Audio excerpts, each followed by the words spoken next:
Hello बच्चों, चलिए प्रश्न पढ़ते हैं। एम द्रव्यमान का एक बिंदु कण एक खुदरे पथ पी क्यू आर पर चल रहा है। कण और पथ के बीच घर्षण गुणांक म्यू है। कण पी से छोड़े जाने के बाद आर पर पहुंच कर रुक जाता है। पथ के बाद पी क्यू और क्यू आर पर चलने में कण द्वारा खर्च की गई ऊर्जा बराबर है। पी क्यू से क्यू आर तक होने वाले दिशा बदलाव में कोई ऊर्जा खर्च नहीं होती। तब म्यू और दूरी क्यू आर के मान लगभग है क्रमशः। यहाँ पर अपन को म्यू का मान और क्यू आर तक की जो दूरी है एक्स वो बताना है। और बताया गया है कि पथ के बाद पी क्यू और क्यू आर में जब कण चलता है तो ऊर्जा हानि कैसी होती है, बराबर होती है।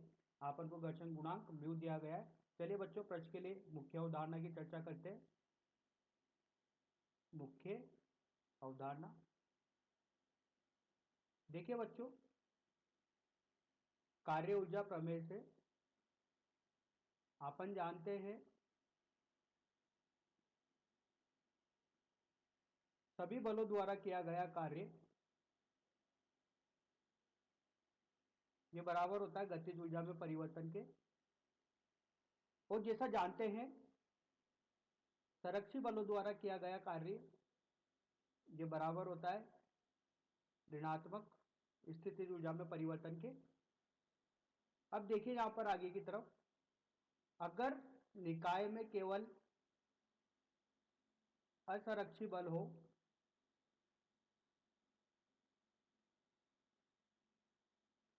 तथा निकाय में केवल बाह्य बल हो तो इनके द्वारा किया गया कार्य जो दिया जाता है वह कुल ऊर्जा में परिवर्तन के दिया जाता है। और कुल ऊर्जा होती है स्थितिज गतिज ऊर्जा में परिवर्तन धन स्थितिज ऊर्जा में परिवर्तन।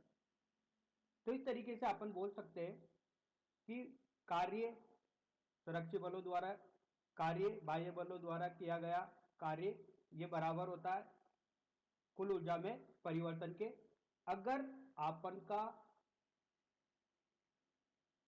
गतिज ऊर्जा में परिवर्तन शून्य है और बाह्य बल द्वारा किया गया कार्य शून्य है तो कार्य असंरक्षित बलों द्वारा यह बराबर होगा स्थितिज ऊर्जा में परिवर्तन के। कोई एक ऐसा निकाय है जिसमें अपन का गतिज ऊर्जा में परिवर्तन नहीं हो रहा और कोई बाह्य बल उपस्थित नहीं है तो उसके द्वारा जो कार्य होगा वो कैसा होगा, शून्य होगा। तो बाह्य बल द्वारा कार्य शून्य हो गया और गतिज ऊर्जा में परिवर्तन शून्य हो गई तो संरक्षी बलों द्वारा किया गया कार्य यहां पर अपने पास आएगा स्थितिज ऊर्जा में परिवर्तन के। ये ऐसा अपन ने माना है। कार्य ऊर्जा प्रमेय केवल ये बताती है अपन को सभी बलों द्वारा किया गया कार्य गतिज ऊर्जा में परिवर्तन के होता है। चलिए बच्चों, इस मुख्य अवधारणा के आधार पर अपना प्रश्न हल करते हैं और एक चित्र का निर्माण करते हैं दी गई स्थिति के अनुसार। ये ओ पी क्यू आर, यहाँ एक पिंड रखा हुआ है, इसका द्रव्यमान m है। ये पिंड यहाँ पर आता है, इसका द्रव्यमान m है। इस पर बल लग रहे हैं, इसका mg इधर की तरफ, ये कोण थीटा, तो ये भी कोण थीटा हो जाएगा। इस बल के घटक करते हैं ऊर्ध्वाधर और क्षैतिज। इधर होगा mg कोस थीटा, प्रतिक्रिया बल R1, घर्षण पीछे की तरफ लगेगा।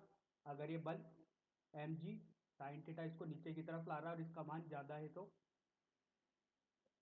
इसको K1 नाम दे देते हैं। इस तरीके से अगर क्षैतिज स्थिति में बात की जाए तो इसका भार mg नीचे की तरफ, प्रतिक्रिया बल R2 और इस पर घर्षण पीछे की तरफ K2।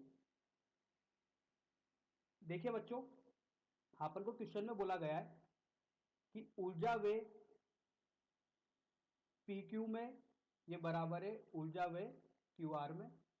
तो जितनी ऊर्जा पी क्यू रास्ते में व्यय हो रही है उतनी ऊर्जा क्यू आर रास्ते में व्यय हो रही है।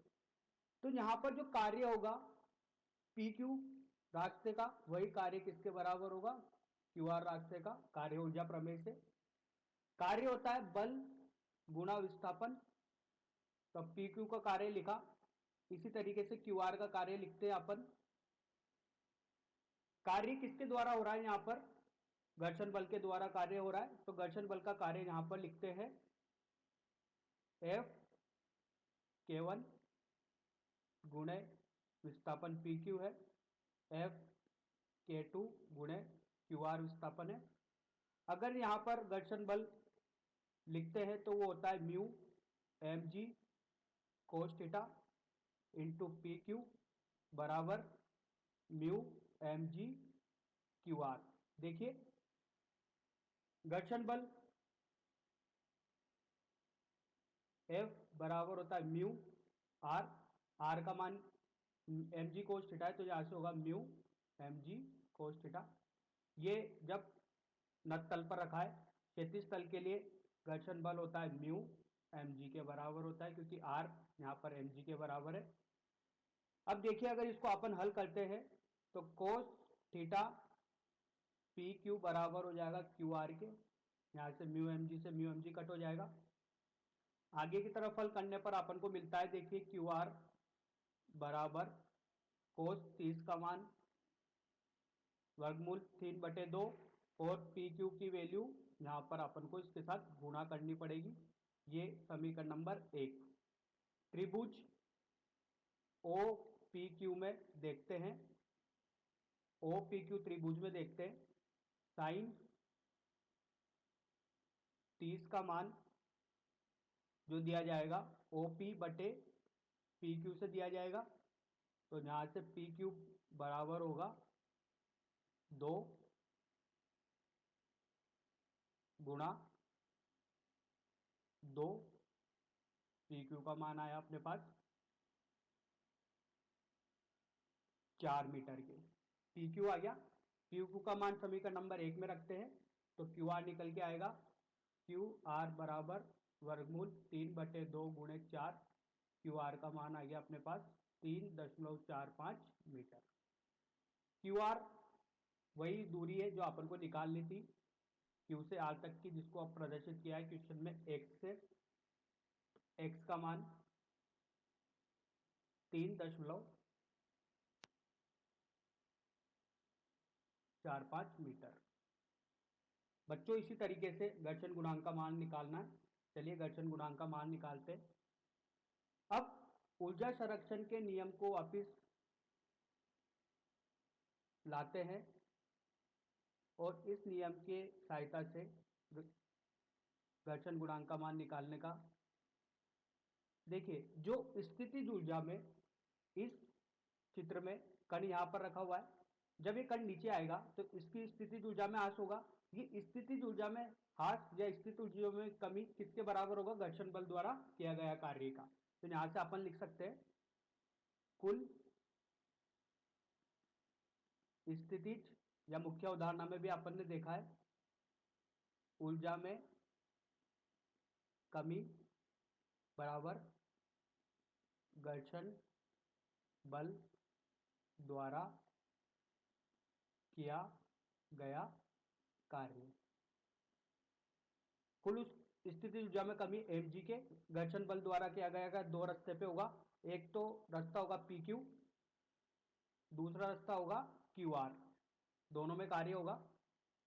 दोनों का कार्य अपन ने निकाला है, इनको लिखते हैं mu M G cos theta into P Q धन mu M G Q R. इनका मान रखते हैं mu M G M G cut जाएगा, यहाँ पर बचेगा एच का मान अपन को चूंकि 2 दिया गया है 2 मीटर, तो 2 बराबर म्यू वर्गमूल 3/2 कोस 30 का मान, पी क्यू का मान 4 निकाला, धन म्यू सामान्य उभयनिष्ठ राशि बाहर ले ली, एम जी कट गया, क्यू आर का मान अपन ने निकाला, इसको रखते हैं अपन 2 वर्गमूल 3 से। इसको यहाँ पर हल करने पर मिलेगा 2 वर्गमूल 3। तो इस समीकरण को जब हल करते हैं तो म्यू का मान मिलता है अपन को 1/2 वर्गमूल 3, ये होगा 0.29। इस प्रश्न के लिए घर्षण गुणांक का मान निकाल चुके हैं। इसके लिए अपन ने लगाया ऊर्जा संरक्षण का नियम, कुल स्थितिज ऊर्जा में कमी बराबर घर्षण बल द्वारा किया गया कार्य। ऐसा अपन ने यहाँ पर मुख्य उदाहरणों में भी देखा था। तो बच्चों, आशा करता हूँ आपको यह समझ में आया होगा। धन्यवाद।